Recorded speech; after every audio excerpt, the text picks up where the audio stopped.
제가 몇 차례 인용을 했는데 아마 기억하시는 분들은 기억하시겠죠. 안토니 라빈스라고. 앤서니는 줄이면 토니라고 하죠.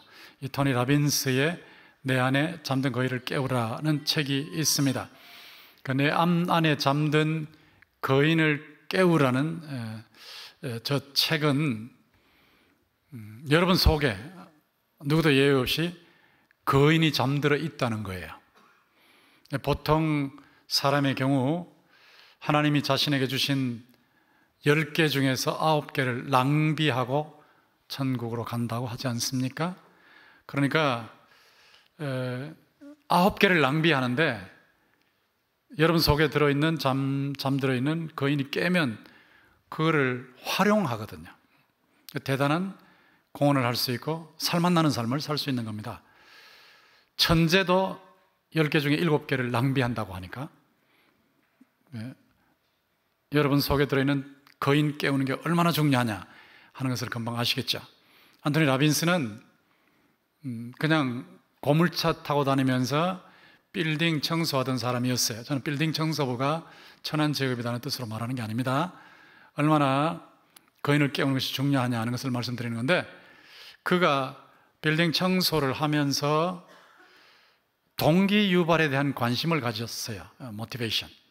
동기 유발은 말이 좀 힘들지만 여러분 속에 뭐 해야 되겠다는 의욕의 발동을 건다는 뜻이죠. 그런 동기 유발에 관심을 가지면서 사람에게 발동 거는 게 뭘까? 이런 생각을 하면서 그 동기 유발에 대한 책들을 다 사서 봤어요.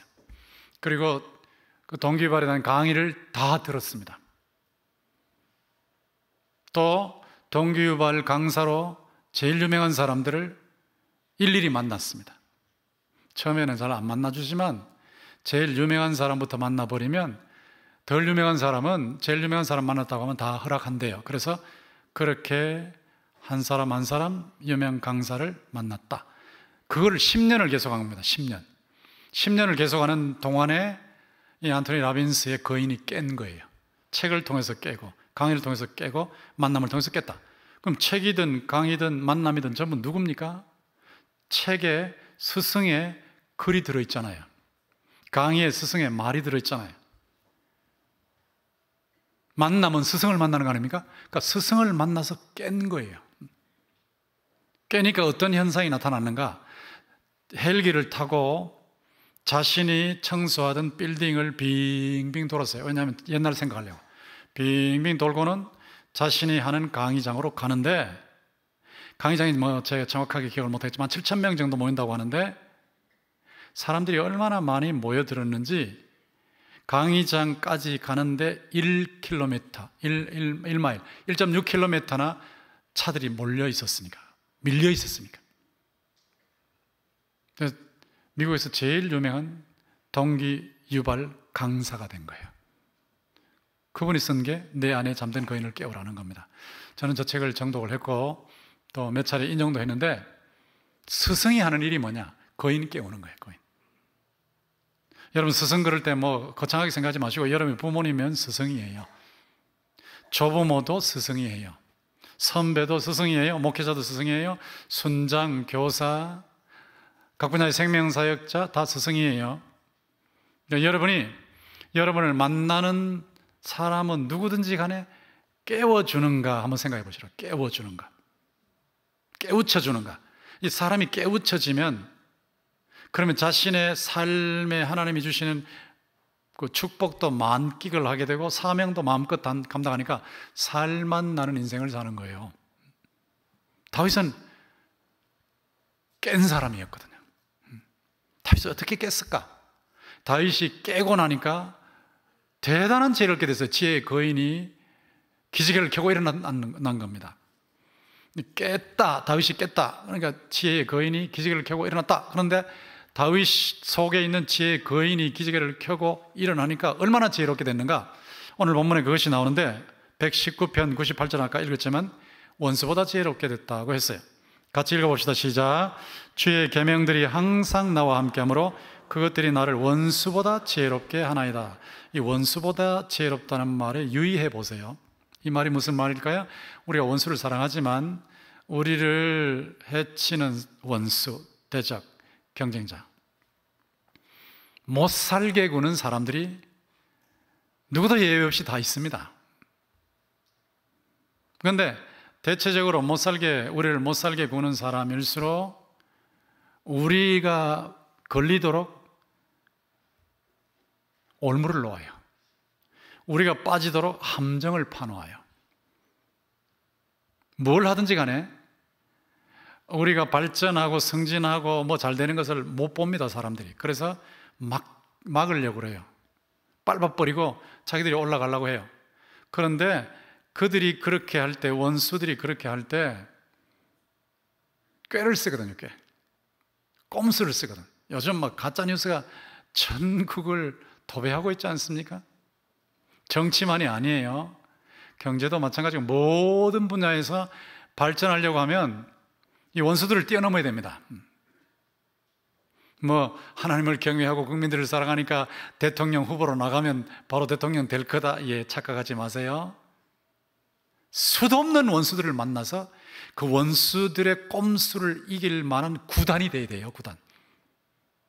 그래야 자신이 목표로 삼고 있는 데까지 올라갈 수 있는 거예요. 그러니까 당장 되는 거 아니에요. 상당한 과정을 거쳐야 돼요. 원수보다 지혜롭다. 이 대단한 거거든요. 여러분 드라마를 혹시 보십니까? 제가 드라마 얘기하면 우리 목사님은 드라마만 보시나? 이러는데 저 드라마만 보는 거 아니에요. 아침 식사할 때 보는 거예요. 신문 읽으면서 보는 거고. 근데 드라마를 본 소감이 뭐냐? 드라마를 보면 말이 쉬워져요, 제 말이. 제가 20년 전에 여기서 설교할 때 교인들이 아이고 목사님 설교가 어려워요. 제가 사랑의 교회에서 그 2년 동안 거의 뭐 담임 목사처럼 대배 설교를 하다가 내려올 때 옥하는 목사님이 권 목사님 거기 내려가서 절대로 설교 수준 낮추지 마세요. 그래서 제가 설교 수준 안 낮췄거든요. 그러니까 어렵다는 반응이 나오는데 이제 세월이 갈수록 말이 쉬워지는 거예요. 신학자의 논문 쓰는 듯한 설교를 들으면 사람들이 힘들어하죠. 근데 어떻게 그렇게 쉬워졌냐? 드라마 봤기 때문이거든, 드라마 보고 힘들어하는 사람 없거든요. 쉬워요. 다 알아들어요. 무슨 소리인지 다 알아요. 근데 드라마를 보면 말이 참 쉽고요. 재미있고 사람들이 관심을 끌지요. 근데 드라마 시작할 때마다 뭐가 나옵니까? 주역이 나오고 그 다음에 악역이 나오죠. 악역이 없으면 드라마 안 봅니다. 재미없어서. 드라마 인생을 재미있게 하기 위해서 내가 악역 노릇할까? 그럴 필요는 없고. 악역이 늘 등장하는데 악역이 등장해서 주역을 괴롭혀요. 처음에 괴롭힐 때는 여러분 보시면서 안타까워요. 아이고 참 안타깝다. 근데 첫 번째 안타까웠는데 그 다음 날 드라마 볼 때 그 안타까운 문제가 해결되지 않습니다. 그러다면요 작가 다 굶어 죽습니다. 점점 더 안타깝게 만들지. 막 여러분이 안타까워서 막 견딜 수 없도록 만들고요. 뭐 오늘 어떻게 됐을까? 그런데 다 풀리는 거 아니에요? 또 안 풀려. 자 끌고 가야 돼. 그래 돈 버는 거야. 어디까지 끌고 가냐면 처음에는 안타깝다가 나중에는 안타까운 게 아니고요. 착한 사람이 악인에게 당하는 모습을 계속 보면 착한 사람 보고 안타깝다가 나중에는 안타까운 정도가 아니라 착한 사람이 미워져요. 뭐 착해 빠져가지고 말이야. 착해 빠져서 바보처럼. 여러분 착해야 되지만 착해 빠지면 안 되거든요. 지혜가 뭡니까? 지혜는 지혜의 원천인 하나님과 접속되는 거예요. 지혜의 원천인 하나님과 접속돼서 하나님께서 하라고 하시면 하고 하지 말라고 하시면 안 하는 거예요. 그러니까 하나님께서 원하신 대로 사니까 착한 의인이 되죠. 근데 의인으로서 악인을 끊임없이 대해야 된단 말이에요. 악인을 끊임없이 대할 때의 지혜로운 사람은 뭐냐면 바로 살고 착하게 살지만 착해 빠지지는 않아요. 지혜로운 사람은 악인에게 당하지 않습니다. 그런데 드라마를 보면 자꾸 당하거든. 악인한테 착한 사람이 당하는데 저 바보 왜 당하지 한다. 나중에는 말이죠 막 신문을 던지고 싶어요. 텔레비전을 들고 보시고 싶을 정도로 안타까워요. 그렇게 끌고 가서 마지막에 탁 풀어주는 거예요. 이게 드라마입니다. 그런데 악인이 당하는 모습을 보고 여러분이 왜 화가 납니까? 여러분이 당해봤기 때문이거든요. 여러분이 살면서 그런 일을 많이 겪었기 때문에 자기를 보는 거예요. 선한 사람이 당하는 것을 보고 자기를 보는 거예요. 자기가 당했던 모습을 보고는 화를 내는 거예요. 지혜로운 사람은 악인이 파놓은 함정에 빠지지 않습니다. 지혜로운 사람은 악인이 쳐놓은 올무에 걸리지 않습니다. 여러분 생각해보세요. 여러분의 자녀들과 손자, 손녀들을 이 세상에 내보냈을 때 얼마나 많은 악인들의 함정과 올무에 걸릴까요? 빠질까요? 그게 제일 염려스럽지 않습니까? 근데 여러분들이 자녀들과 손자, 손녀들, 학생들에게 지혜를 주면 원수보다 지혜로운 사람이 되어서 안 당한단 말이에요. 다윗이 그런 사람이었거든요. 저는 여러분들이 하나님의 지혜와 접속되어서 하나님의 지혜의 말씀을 여러분의 일상적인 대화를 통해서 전달하므로 여러분의 자녀, 손들이 악인들에게 안 당하는 원수보다 지혜로운 자들이 되기를 주님의 이름으로 축원합니다. 그러면 어느 분야에서든지 간에 꼭대기까지 올라가도 견뎌내는 거예요. 원수보다 지혜롭다는 게 그것입니다. 그것만이 아니고 119편 99절에 보면 스승보다 지혜롭다 그랬죠? 같이 읽어봅시다. 시작. 내가 주의 증거들을 늘 읊조림으로 나의 명철함이 나의 모든 스승보다 나으며. 자, 여기 보면 명철함이라, 명철도 지혜입니다. 지혜가 스승보다, 모든 스승보다 낫다. 이 스승 그러면 요즘 같으면 많이 공부하고 또 교사 자격증을 따고 경험이 있고 뭐 이렇게 생각하는데, 이 다윗 시대의 스승은 그냥 뭘 많이 공부했다는 것보다는 삶의 현장에서 많이 깨우친 사람을 말해요. 옛날 말로 현인이죠, 현인. 그 사극에 보면 책사가 있잖아요. 책사는 왕 옆에 붙어서 전쟁할 때도 적군에게 당하지 않도록 아주 기기묘묘한 술책을 제공하는 사람이죠. 이쪽에 2만 명이 있고 저쪽에 1만 명이 있어도 2만 명이 1만 명에게 몰살당할 수도 있어요. 지혜 없으면. 매복당한 적군들한테 그냥 당해버리거든요. 근데 거기서 적군의 작전을 미리 다 알고 헤아려서 왕에게 말해주는 사람이 책사입니다. 여기 나오는 스승입니다. 스승은 대단한 존재죠. 다윗에게 있어서 스승이 누구였느냐? 아히도벨 같은 사람의 아히도벨은 책사였어요. 근데 책사 아히도벨이 얼마나 지혜로웠냐면 그 당시 사람들은 아히도벨이 말하면 신의 소리라 그랬어요. 신의 소리. 요즘식으로 말하면 귀신만큼 안다면 귀신처럼 안다 이러죠. 귀신처럼 안다. 그렇게 잘 아는 거예요. 그렇게 지혜로운 거예요. 그런데 다윗은 자기가 모든 스승보다 더 지혜롭다 그랬어요. 깼기 때문이거든요. 지혜의 거인을 깨웠기 때문이에요.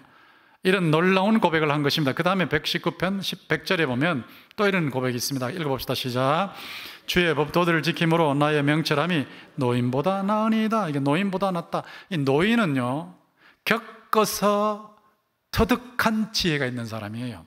겪어봐야 지혜가 생기는 겁니다. 이건 뭐 젊은 사람들 아무리 큰 소리 쳐도 별 수 없습니다. 살아봐야 하는 거거든요. 겪어봐야 하는 거예요. 제가 한 번은 옛날 교수로 있을 때 봉천동에서 사당동에서 봉천동으로 넘어가는데 고객길 넘어서 봉천동 낙성대 쪽으로 가는데 그냥 보통 운전하는 대로 이렇게 운전을 하는데 그래도 속도가 있잖아요. 어느 정도 속도를 내고 가는데 갑자기 이쪽 옆에 주차되어 있는 도로변에 주차되어 있는 차 2대 사람이 안 보이는 거예요. 사람이 안 보이는데 어린아이가 제가 올라가는데 갑자기 그 차와 차 사이에서 튀어나오는 거예요. 팍 튀어나오는데 제가 막 깜짝 놀라서 쥐야! 그러면서 이게 핸들을 이때 꺾었단 말이에요. 왼쪽으로 꺾었단 말이에요. 근데 제 눈에는 그 아이가 차 밑에 깔린 것 같더라고요. 와, 내 인생이 여기서 끝나는구나. 내 인생이 여기서 끝나는구나 싶어요. 쥐야! 근데 막 쥐! 그러면서 이렇게 올랐는데 제가 막 바로 스톱을 하고 나가보니까 아이가 차에 안 부딪혔더라고요. 얼마나 감사한지. 그날 이후로는요, 그 길 올라갈 때는 절대로 빨리 가지 않습니다.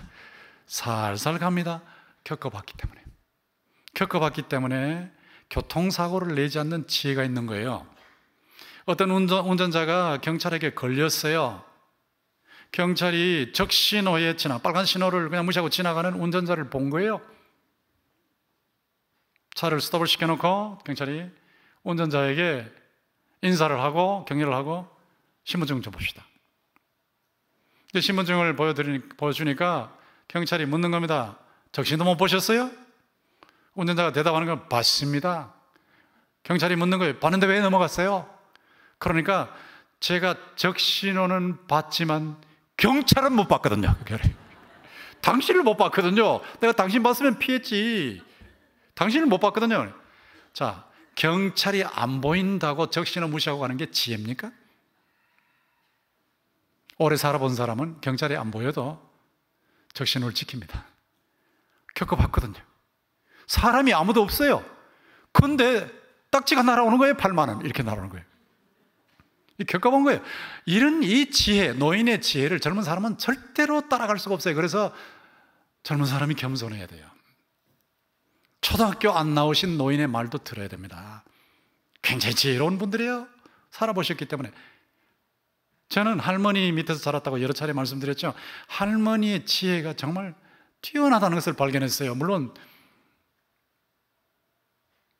한글도 모르시는 분이 스스로 한글을 읽히시고 성경을 많이 읽으시고 또 묵상을 하셨기 때문에 그렇겠지만 지혜가 넘치는 분이다. 지금 생각해도 지혜가 넘치는 분이다. 그런 생각이 들어요.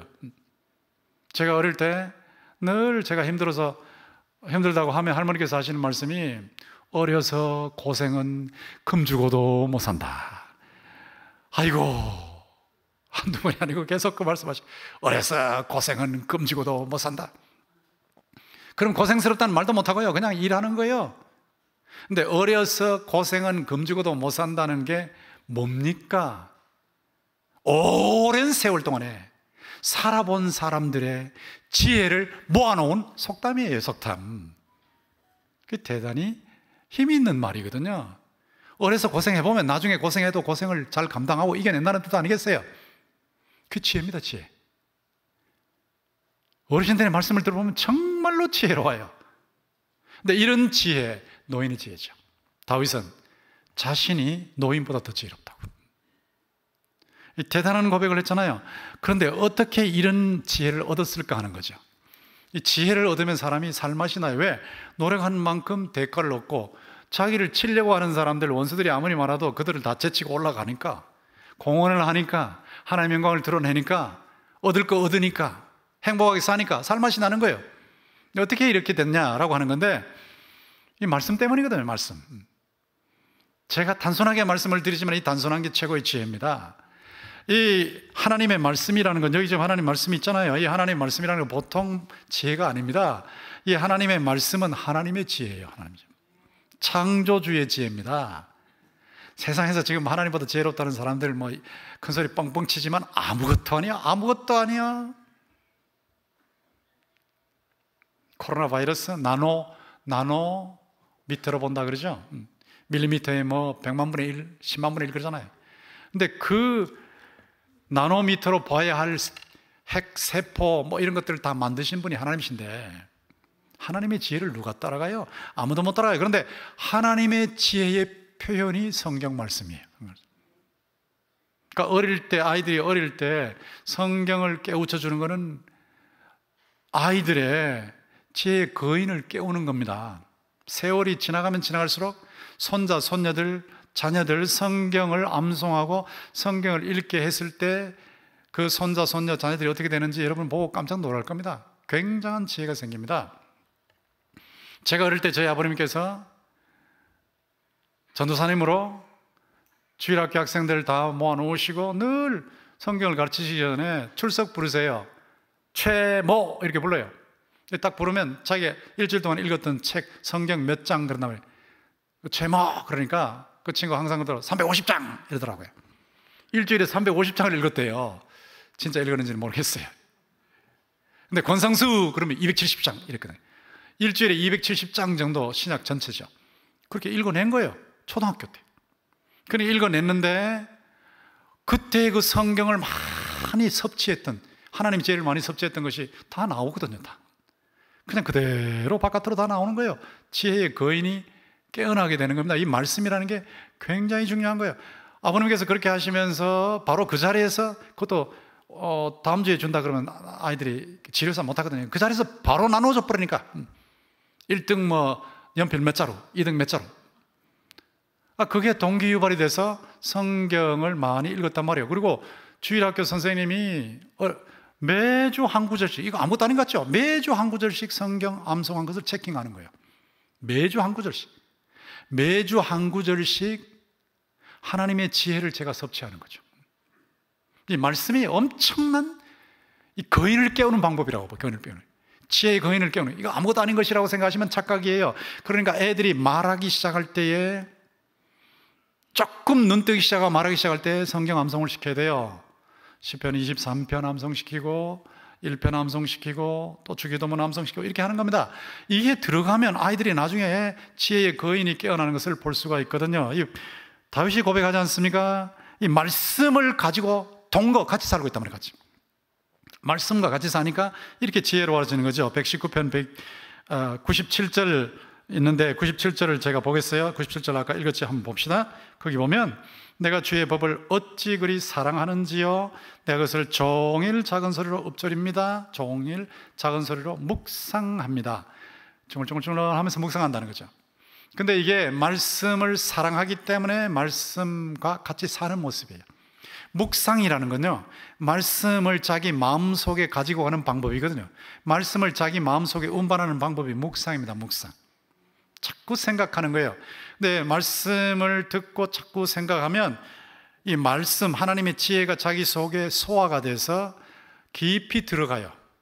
깊이 들어가는데 이게 깊이 새겨지면 조각이 되는 겁니다. 말씀이 하나님의 지혜로 자녀들과 학생들의 마음속에 새겨지면 그 말씀이 그들의 일생을 움직이게 돼요. 지혜롭게 인생을 사는 사람으로 만들어 놓는 것입니다. 제가 거기 띄어놨는데 시편 119편 127절 같이 읽어봅시다. 시작. 주의 계명들을 금곧 순금보다 더 사랑하나이다. 또 요한복음 15장 7절 읽어봅시다. 시작. 너희가 내 안에 거하고 내 말이 너희 안에 거하면 무엇이든지 원하는 대로 구하라. 그리하면 이루리라. 주의 계명들이 말씀이에요. 여기 뭐 주의 계명들, 율례들, 증거들 전부 말씀을 가리키는 겁니다. 말씀의 어떤 측면을 강조하는 것이니까. 그런데 주의 계명들을 순금보다 더 사랑합니다. 금괴보다 하나님의 말씀을 더 사랑합니다. 이게 참 대단한 고백이죠. 여러분 정말 그렇게 하세요? 말씀 한마디가 금괴보다 더 귀하다고 생각하십니까? 그런 사람이 지혜의 거인을 깨우는 사람이라고요. 말씀을 그렇게 귀하게 여기는 거예요. 귀하게 여기면 그것을 가지고 살기 위해서, 그것을 자기 것으로 만들기 위해서 묵상하는 겁니다. 묵상이 중요합니다. 묵상. 다윗이 말한 대로 주야로 묵상한다. 여러분이 말씀에 재미를 못 붙인 것은 묵상을 하시지 않기 때문이에요. 말씀은 되씹으면 되씹을수록 맛이 나요. 맛이. 말씀의 맛이 좋으신 하나님의 맛이에요. 하나님의 인자하신 맛이 말씀에서 나옵니다. 말씀. 제 목회하는 비결은 말씀 묵상에 있습니다. 생각이 살아있는, 깨어있는 모든 순간에 전부 말씀을 묵상하니까. 그러니까 꽉 차 있죠. 말씀이 꽉 차 있으니까 뭐 상담을 하든 교육을 하든 뭘 하든지 간에 원고 없이 그냥 하루 종일 할 수 있는 거예요. 그냥 계속 흘러가는 거예요. 말씀이 꽉 차 있으니까. 여러분 속에 말씀 교육과 훈련을 통해서 하나님의 말씀이 가득 차 있으면 그 말씀이 하나님의 지혜이기 때문에 여러분이 입을 열어서 무슨 말을 하든지 간에 하나님의 지혜가 여러분의 자녀들과 여러분의 손자, 손녀들에게 흘러갈 줄로 믿습니다. 그래서 깨우게 되는 거예요. 깨우게. 이게 말씀과 동거하는 모습이에요. 예수께서 너희가 내 안에 거하고 내 말이 너희 안에 거하면, 그럴 때 뭐 너희가 내 안에 거하고, 예수님이 보이지도 않고 들리지도 않고 만지지도 않는데 어떻게 같이 거해요? 같이 동거합니까? 말씀을 통해서, 주님의 말씀을 통해서 묵상하면서 주님과 같이 사는 거예요. 그러면 원하는 대로 구하면 응답받는다. 원하는 게 전부 하나님 뜻이니까, 말씀과 동거하니까 원하는 게 전부 하나님 뜻이란 말이에요. 그러니까 이루어지는 거예요. 이런 엄청난 복을 받는 겁니다. 그리고 다윗은 어떻게 깼는가라고 할 때 말씀과 동거했다는 것이고, 또 악행을 혐오했다는 거예요. 말씀대로 살면서 말씀에 어긋나는 악행을 혐오해야 돼요. 혐오. 악행을 사랑하고 달콤하게 생각하고 즐겁게 생각하면 빠져버리는 거예요.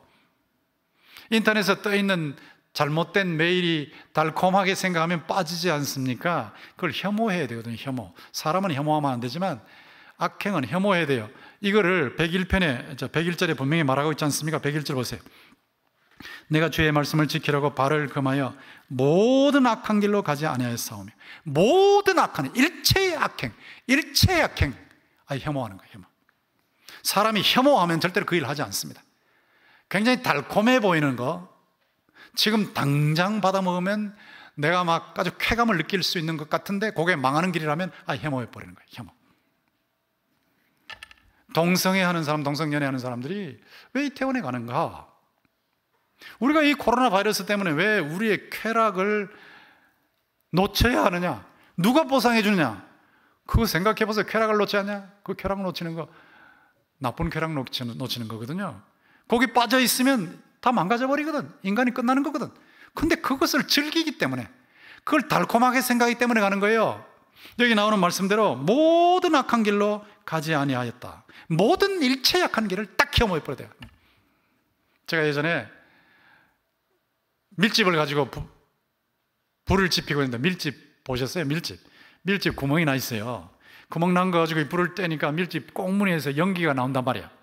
연기 나오는 걸 보는 순간에 저 건너편 마을에 아저씨 담배 피우는 게 보이는 거예요. 그래서 그 밀집 몇 개만 딱 잡고 입에만 대면 담배 맛을 볼 수 있을 것 같아요. 제가 입에 대려고 하는데 그때 그냥 하나님 말씀이 탁 지나가는 거예요. 악은 모든 모양이라도 버리라. 악은 모든 모양이라도 버리라. 끝나버리는 거예요. 흔들어 버리는 거예요. 담배 안 피우죠. 에이, 목사님 담배 피우는 게 뭐 그렇게 죄예요? 예, 몸을 망가뜨리니까. 하나님 주신 몸을 망가뜨리니까. 악행을 혐오하지 않으면요, 이기지 못합니다. 혐오해야 됩니다. 혐오. 104절 보세요. 104절. 주의 법도 들어 말하면 내가 명철하게 되었으므로 모든 거짓 행위를 미워하나이다. 그러니까 청년들이 이겨내려면, 이 말씀대로 안 사는 삶을 이겨내려면, 죄의 유혹을 이겨내려면 혐오해 줘야 돼요. 혐오. 그게 아주 미워져야 돼요. 미워. 내가 왜 거기에 빠졌던가? 내가 왜 거기에 빠졌던가? 내가 왜 많은 길에 들었었던가? 10년이나 내가 망가졌던가? 이단에 들어가서 혐오해야 된다고. 혐오. 근데 처음부터 혐오하면 얼마나 좋겠어. 근데 처음부터 혐오 안 하고 있다가 10년 동안 단에서 이단에 들어가서 다 망가지고 난 후에 혐오한단 말이에요. 얼마나 어리석은 겁니까? 10년의 젊은 인생을 이단에 망가뜨렸다. 악행을 혐오하지 않았기 때문에. 악행을 혐오하면 지혜의 거인을 깨우는 겁니다. 그 다음에 뭐냐? 시편 119편 102절 보십시오. 제가 성경에 있는 대로 설명하고 있죠. 102절 보세요. 주께서 나를 가르치셨으므로 내가 주의 규례들을 떠나지 아니하였나이다. 103편 보세요. 3절 보세요. 주의 말씀에 빛이, 주의 말씀의 맛이 내게 어찌 그리 단지요? 내 입에 꿀보다 더 다니이다. 떠나지 아니하였나이다. 말씀대로 산단 말이에요. 말씀대로. 주의 말씀대로 사는 거예요. 말씀대로. 실천. 한번 해보면 맛을 알아요. 하나님의 말씀대로 한번 살아보면 말씀의 맛을 알아요. 맛을. 근데 그 맛을 자꾸 보면 주의 말씀의 맛이 너무 달아요. 꿀보다 더 달아요. 제가 말씀을 왜 자꾸 묵상하느냐 하면, 말씀을 묵상하면서 하나님의 아이디어와 지혜를 자꾸 얻는 거예요. 설교의 지혜를 얻는 거예요. 생활의 지혜를 얻는 거예요. 그렇기 때문에 자꾸 묵상하면 말씀이 맛있어요. 아주 맛있어요. 달콤해요. 정말 꿀송이보다 달고 나는 것을 느끼게 되는 거예요. 그러니까 묵상을 안 하니까, 말씀을 묵상을 안 하고 말씀대로 살지를 않으니까 맛을 모르는 거예요. 맛을. 말씀은 던져놓고 사니까 맛을 모르는 거예요. 말씀의 맛을 모르니까 말씀 아무리 얘기를 해도 들을 때뿐이고, 주일날 교회 와서 예배 드릴 때뿐이고, 나가면 말씀하고 아무 상관없는 삶을 사니까 그냥 여기 터지고 저기 넘어지고 여기 당하고 저기 당하고 지뢰밭을 밟고 지나가는 인생을 사는 겁니다. 주의 말씀대로 생활하면 돼요. 주의 말씀대로 생활하면 지혜의 거인이 깨어납니다. 다윗은 이렇게 말씀을 통해서 살맛나게 하는 지혜의 거인이 깨는 것을 처음 했다고요. 자, 여기까지 놓고 보세요. 다윗이 하나님의 말씀을 통해서 깨어났다, 지혜의 거인이 깨어났다라고 한다면, 그러면 그게 스승과 무슨 상관이 있는가? 하나님이 스승이시거든요. 보이지 않는 하나님이 선생님이시란 말이야. 보이지 않는 하나님이, 들리지 않는 하나님이, 만지지 않는 하나님이 말씀을 통해서 다윗을 가르치시는 선생님이란 말이야. 선생님. 여러분이 하나님에게 배우는 재미를 깨우치셔야 돼요. 아무 눈에도 들어오지 않는 분인데, 전혀 내한테 체감이 되지 않는 분인데, 그분의 교육을 받고 있는 재미를 느끼셔야 돼요. 하나님이 스승이시라고요. 말씀이 교제라고요. 교제. 하나님이 스승이시고, 완벽한 삼일체 하나님이 스승이시고, 말씀이 완벽한 교제예요. 지혜의 교제예요. 하나님께서 그것을 사용하신 거예요. 그런데 하나님께서 다윗을 깨우실 때, 최고의 스승으로 다윗을 깨우실 때 말씀을 교제로 사용하시는데, 사람을 통하셔서 사람을 통해서 깨우셨어요. 다윗을 깨운 사람이 누구냐? 나단이죠. 다윗이 밧세바를 취하고 난 후에, 또 그 남편 우리아를 청부살이하고 난 후에, 또 밧세바를 유부녀 탈취해서 자기 아내로 삼은 후에 나단이 왔지 않습니까? 선자 나단이 와서, 폐하, 어떤 사람은 부자라 막 양과 염소가 너무너무 많고요, 어떤 사람은 가난해서 양 새끼, 암양 새끼 한 마리밖에 없었어요. 암양 새끼 한 마리밖에 없는 그 집에서는 암양을 딸처럼 같이 먹고 같이 마시고 같이 자고 품에 안고 살았어요. 근데 부자가 손님이 왔는데 자기 집에 그렇게 무수하게 많은 양을 한 마리 잡지 않고 여기 가난한 집에 암양을 뺏어 가지고 와서 그걸 잡아서 대접했습니다. 이 말을 들은 다윗이 막 화가 나가지고 버럭버럭 화를 내면서 말이에요. 어디 그럴 수 있냐고! 그럼 빨리 처치해버리라고! 죽여버리라고! 그리고 4배나 갚도록 해라고! 자, 이랬단 말이에요. 그때 나단이, 폐하가 바로 그 사람입니다. 이거 얼마나 깨우는 겁니까? 얼마나 깨우는 겁니까? 얼마나. 여러분이 다윗이라면 그거 받아들이겠어요? 보통 왕이라면요, 여봐라 저놈의 목을 쳐라, 당장 하옥시켜라, 이렇게 나오지 않겠어요? 자, 트럼프가 이 말을 듣겠어요? 문재인이 듣겠어요? 아베가 듣겠어요? 시진핑이 듣겠어요? 자기 잘못을 딱 그 앞에서 지적하는 사람 듣겠어요? 여러분 듣겠습니까? 힘이 있는데 그거 드러낼까요? 그걸 드러낸다는 게 지혜란 말이에요. 드러내. 그 아픈 말을, 하나님의 아픈 말씀을, 충고의 말씀을, 내 인생을 뒤집어 놓는 말씀을 받아들이는 거예요. 이 깨우침을 받는 겁니다.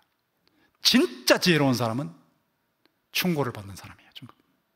진짜 지혜로운 사람은 듣기 싫은 말을 듣는 사람이에요.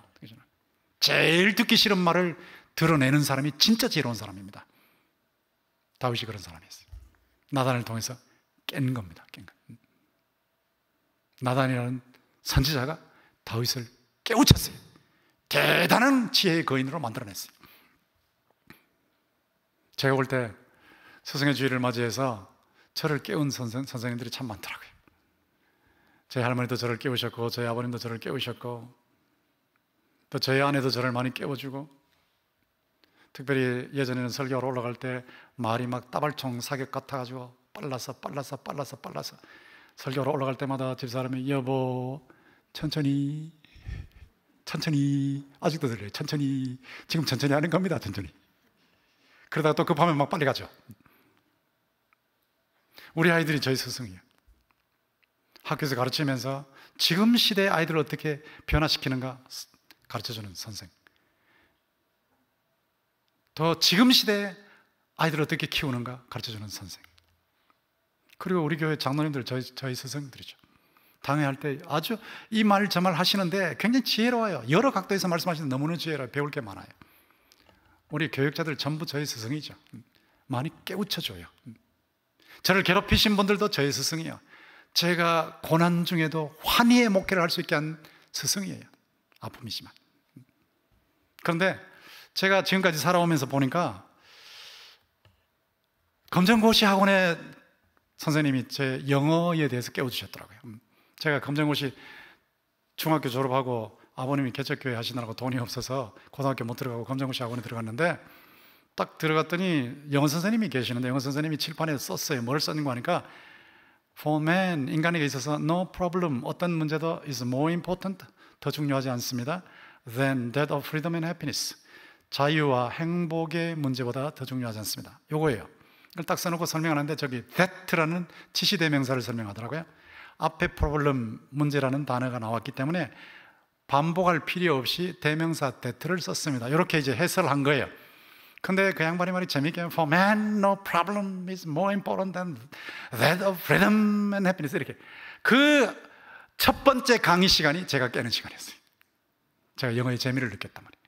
딱 그렇게 되고 나니까 그 당시에 메들리 삼위일체를 3개월 만에 거의 다 외워버렸어요. 어이, 권성수 머리 좋네. 그거 아니고요. 여러분 자녀도 발동만 걸리면 해냅니다. 3개월 동안에 3년치를 해버립니다. 3년치를. 발동 걸리면 되는 거예요. 그 제게 깨워주신 스승이에요. 참 감사해요. 제가 신학교 갔을 때 김명혁 교수님께서 유학도 갈 수 있도록 자극을 해주셨고, 또 신학의 균형이 중요합니다. 첫 시간 강의, 균형. 한쪽으로 가지 마세요. 치우치지 마세요. 근데 제가 평생 신학의 균형을 지금 따라가고 있거든요. 또 가는 목사님 직접 강의를 목회 강의를 들은 것도 아니고 그 교회에서 목회한 건 아니지만, 오 목사님 몸이 아프실 때 제가 대예배 설교를 격주로 해서 거의 1년치 목회를 했거든요. 그때 제가 본 것이 있어요. 이야, 이 교회는 대단한 교회구나. 어떻게 신학교 교수가 와서 설교를 하는데 이렇게 잘 받아들일 수 있을까? 이 스폰지다, 스폰지. 지금 동신교회가 그런 모습이에요. 스폰지다, 스폰지. 어떻게 이런 말씀을 쭉쭉 빨아들일까? 그리고 여자 순장이 저한테 그러더라고요. 새벽 3시라도 교인이 어려움이 있으면 쫓아갑니다 그래요. 그때 내가 확 뒤집어졌죠. 야, 세상에 순장이 교인이 어렵다고 새벽 3시에 쫓아가는 이런 순장이 있다면 도대체 얼마나 목회를 잘했는가. 그래서 제가 오카르 목사님을 통해서 제자 훈련 목회를 배운 겁니다. 참 감사하죠. 학문의 이 지혜가 깬 거는 웨스트민스터, 미국의 웨스트민스터 신학교 갔을 때 버네스 보이트레스라는 교수님이 CIT 캘리포니아 그 공대 1등으로 나오고, 그 다음에 하버드 수학 박사인데 얼마나 머리가 좋은지 정말 천재. 저도 공부 못하는 사람 아닌데 그렇게 머리 좋은 사람 처음 봤어요. 대단한 분이 지금도 하여튼 그분 만나면 막 가슴이 썰렁합니다. 하도 대단히 날카로웠어요. 근데 그분이 강의를 할 때 책을 통해서 막 저의 지성을 깨워주는데, 제가 지금 이렇게 마음대로 원고 없이 마음대로 설교할 수 있는 다 그분에게서 온 거죠. 굉장히 깼어요. 확 깨더라고요. 지성을 깨워줬다. 진짜 딱 건드려준 거예요. 날 깨워주신, 저를 깨워주신 스승님들 생각만 하면 얼마나 감사한지 정말 감사하거든요. 근데 여러분들이 이런 스승에 대해서 어떻게 해야 되느냐? 당연히 존대해야 되겠죠. 그리고 은혜를 갚아야죠. 돈으로 갚는 거 꼭 그렇게만 해야 되겠습니까? 카톡 한번 할 수도 있는 거고, 전화 한번 드릴 수도 있는 거고, 감사를 전하면 되지 않겠어요? 근데 이 스승의 주일을 맞이해서 우리가 정말로 고귀한 줄 알아야 되거든요. 예수 그리스도는 하나님을 보여주시는 최고의 스승 아닙니까? 최고의 스승으로서 지혜와 지식의 모든 보화를 감추어 가지고 계신 그런 분이신데, 그 예수님을 우리가 늘 믿을 수 있잖아요. 예수님과 늘 동행할 수 있잖아요. 성령을 통해서 예수님의 생명의 약동화가 흘러갈 수 있지 않습니까? 그러니까 이 삼위일체 하나님께서 기획하시고, 예수님께서 시공하시고, 성령님께서 입주시키시는 이 놀라운 이 지혜의 세계에 우리가 들어와 있기 때문에 삼위일체 하나님께 늘 감사하면서 하나님이 쓰시는 스승께도 감사할 줄 알아야 된단 말이에요. 오바마 대통령이 Teacher Appreciation Day, 영어로는 보니까 스승의 날을 Teacher Appreciation, 그 가치를 인정하는 이런 뜻이죠. 스승의 가치를 인정하는 날, 이런데 전국의 올해의 스승들 다 백악관으로 초청해서 뒤에 그들이 서 있는데, 그 자리에서 5학년 때 자기를 가르쳐준 선생님 얘기를 했어요. 자기는 흑인이고 아마 백인들이 다 있는 클래스에 딱 들어가니까 선생님이 자기 이름을 딱 부르더래요. 그때 막 자기는 안 불렀으면 좋겠는데 자기 이름을 불러서 막 숨고 싶었다고.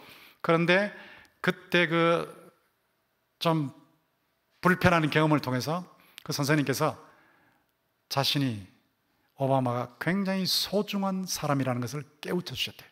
영어로는 feel special, special. 내가 특별한 사람이구나. 내가 특별한 사람이구나. 이렇게 느끼게 해줬다는 거예요. feel special. 너무너무 감사하다는 거예요. 그리고 자기 할아버지 할머니가 늘 가르쳐준 것이 공감이래요. 공감. 사람들과 공감해라. 그리고 자기 어머니가 늘 가르쳐준 것이 공감인데, 그 선생님이 공감을 가르쳐주대요. 공감.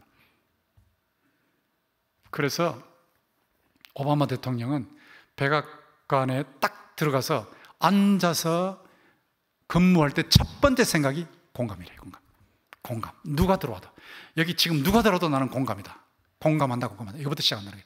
그러니까 할아버지 할머니한테 배운 거, 어머니한테 배운 거, 선생님한테 배운 게 그대로 나타나는 거예요. 그런데 그 역량이 대통령까지 갔다고요. 대통령까지. 대단하지 않습니까? 제가 이번에 보니까 초등학교 5학년 학생이 선생님에게 편지를 보내는데 이 편지를 읽고 선생님이 펑펑 울었대요. 한번 들어보세요. 공공선생님 안녕하세요. 선생님 저는 누구누구예요. 저희를 가르쳐 주셔서 감사해요. 그리고 저에게 많은 선행과 베푸심을 보고 저도 커서 많이 베푸는 사람이 되어야 하겠다고 생각했어요. 화를 내실 때는 엄청 무섭지만 그래도 저희를 사랑해 주셔서 감사해요. 선생님이 저희를 좋아하시는 것 같이 저도 선생님을 정말 좋아해요. 그리고 모르는 것을 물어볼 때도 잘 대답해 주셔서 감사해요. 이제 보니 감사할 게 참 많네요. 크리스마스와 어린이날 등 기념일에도 저희에게 기쁨과 선물을 주셔서 감사해요. 6학년이 되어서도 선생님이 저희 담임 선생님이 되셨으면 좋겠네요. 선생님은 정말 100% 좋은 선생님이신 것 같아요. 그리고 어떨 때는 꼭 예수님 같아요. 저희를 위해 기도도 하시고 헌신도 하시잖아요. 마치 예수님이 제자들에게 하셨던 것 같아요. 빵과 포도주를 예수께서 주셨는데 선생님께서는 저희들에게 과자와 음료를 주셨잖아요. 선생님 정말 감사합니다. 사랑해요. 이거 읽고 선생님이 펑펑 울었다고 그래요. 이게 보은입니다. 보은. 은혜 갚는 거죠. 여러분은 선배, 스승, 순장, 목회자 이게 어떤 태도를 가지고 계십니까? 우리는 예수 그리스도 안에 있잖아요. 예수 그리스도 안에서 살맛 나는 삶을 살 수 있도록 깨우침을 받고 있어요. 이 메커니즘을 분석해 보면 스승이 학생을 깨우고 학생은 스승에게 감사하고 보답하는 메커니즘이에요.